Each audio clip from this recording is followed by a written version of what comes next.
Oqtoshdan dacha qidirganlar bu variantni o'tkazib yuborsanglar, lekin katta xato qilgan bo'lasizlar. Dachani ko'ryapsizlarmi?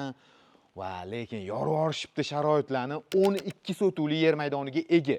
Sizlar hozirdan like bosib qo'ysanglar, men narxlari bilan aytib o'taman. Endi kiraverishni ko'radigan bo'lsangiz, katta darvozaxona naves qilingan, ko'rib turganinglardek, ichkariga menimcha bemalol bir 3-4 ta mashina qo'ysa bo'ladi. Kirib kelganimizda chap tarafda bize katta yozgi basseynni ko'ramiz. Adashmasam, kengligi 3 metr, uzunligi 6-7 metr bo'lsa kerak. Mana bu yoqdan ham sekin dachamizning binosiga o'tsak bo'ladi va mana bu yoq o'rtadan ham o'tsak bo'ladi. Endi o'rtadan o'tamiz, sababi bu yoqda mana bunaqa besetkalarni ko'rishimiz mumkin.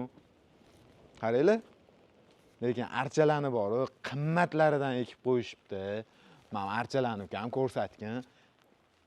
Kameraga yomg'ir tushib qolsa xafa bo'lmaysizlar, faqat landshaftning zonalar, mamletlar nomanimcha ustilari yopiladi, nimadirlar qilsa bo'ladi yozdi. Bu yoqda binosi. Binoga kiraverish asosiy eshigini ko'ramiz. Kirganimizda bizning bitta katta zal, qishki oshxona, bundan tashqari birinchi qavatimizda sauna, o'zini kichkina basseynlari, plus sanuzullari bo'lyapti. Ikkinchi qavatga chiqqanimizda naq 5 ta yotoqxona, bitta hol va undan tashqari PlayStation xonalari ham bor ekan. Tayyor.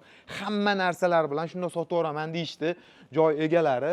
Endi dachamizning bu yoq yon qismida ko'rib turganinglardek yozgi letniy kuxnya, yozgi oshxona va buni yonida stol tennisi, bilyard, buni yonida bitta kichkina kladovka xona va bu yoq qismida tashqari uchun bitta hojatxona ham bor ekan.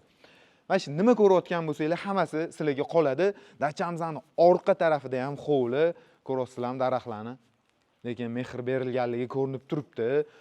Oqtosh havosi bo'yicha eng chempion joylardan hisoblanadi. Hamma biladi buni. 12 sotuvli mana shu dachamizga 250 ming so'ralyapti. Agar tepasida naqd pul bilan kelsanglar, kelishiladigan joylar bor. Pastda nomer qoldiramiz, aloqaga chiqaverasizlar. Salomat bo'linglar.